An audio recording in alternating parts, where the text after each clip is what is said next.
ప్రభు యొక్క ఘనమైన నామాన్ని బట్టి ప్రతి ఒక్కరికి కూడా వందనాలు చెల్లిస్తూ ఉన్నాను. దానియేలు గ్రంథము 10వ అధ్యాయము 18 నుంచి 19 వచనాలు చూసినప్పుడు, అతడు మరలా నన్ను ముట్టి, నన్ను బలపరిచి, నీవు బహుప్రియుడవు, భయపడకుము, నీకు శుభమవును గాక, ధైర్యం తెచ్చుకోమని నాతో చెప్పాను.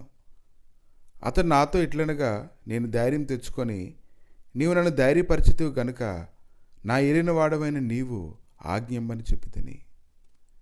కనుక ప్రభు మనల్ని ముట్టకపోతే, మనం బలపరచకపోతే, ఏ విషయంలోనైనా మన ధైర్యం కలిగి ముందు కొనసాగలమా? ఈరోజు ఆయన నీకు వెన్నంటే ఉండి నీ శత్రువులతో పోరాడడానికి ఆయన సిద్ధంగా ఉన్నాడు. ఆయన నీకు తోడుగా ఉండి ఆయన బలపరచడానికి, ప్రతి పరిస్థితిలో నీ జ్ఞానం ఇచ్చి నడిపించడానికి ఆయన శక్తిమంతుడే ఉన్నాడు.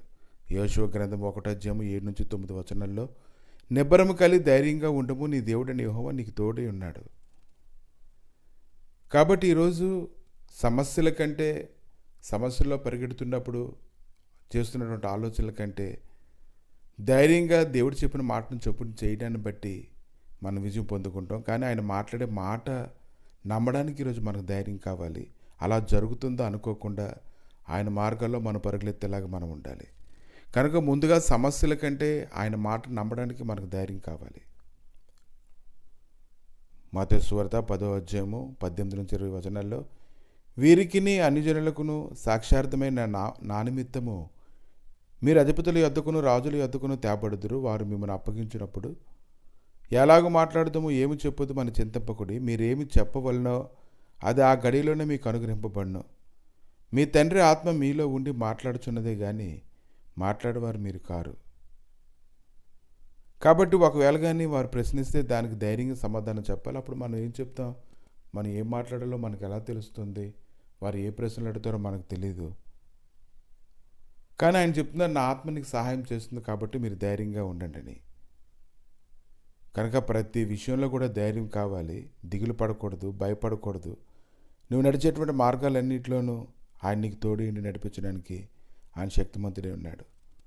నోహ కాలంలో చూసినట్లయితే నోహకి ఎంత ధైర్యం ఉండాలి ఆయన చెప్పినట్లుగా చేయడానికి. లోకంలో ఉన్నవారు అందరూ కూడా ఎంతో సంతోషంగా, లోక సంబంధంగా అనేకమైన వాటిని సిద్ధపరచుకొని వారి జీవితాలు సుఖమయం చేసుకొని సంతోషంగా జీవిస్తూ ఉన్నప్పుడు, ప్రతిరోజు కూడా నోహ అయితే కష్టపడుతూనే ఉన్నాడు.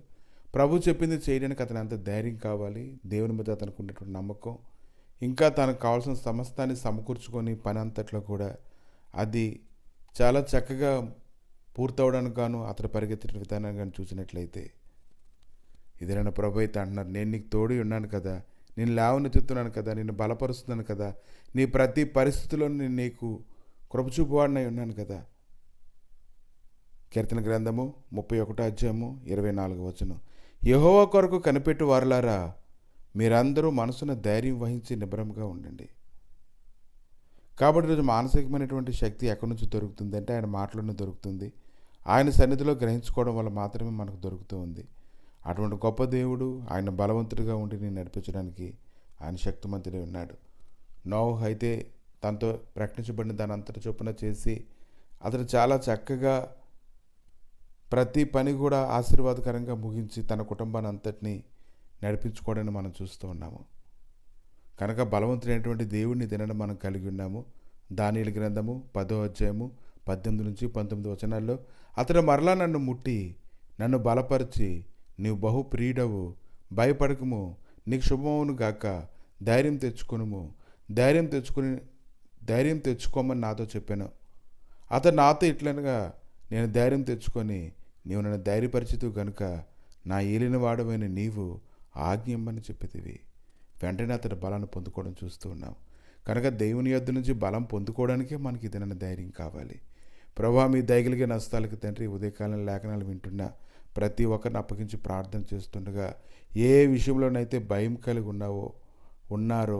ఉంటున్నారో ఆయా విషయాలన్నింటిలోనూ కూడా ప్రభువా నీవే ధైర్యపరిచి బలపరచమని, స్థిరపరచమని, కృపతో నింపమని, మీ శాశ్వతమైన సన్నిధితో మొదలుకొని సదాకాలం తోడుగా ఉంచమని, దేవ మాతో పోరాడేటువంటి వారితో మీరే పోరాడతాననే వాగ్దానం చేస్తున్నారు కనుక ప్రభువా నీవే మా అందరి పక్షముగా ఉండి మహిమ ఘనత ప్రభావాలు పొందమని యేసుక్రీస్తు నామములు అడిగి వేడుకుంటున్నాము తండ్రి. ఆమేన్.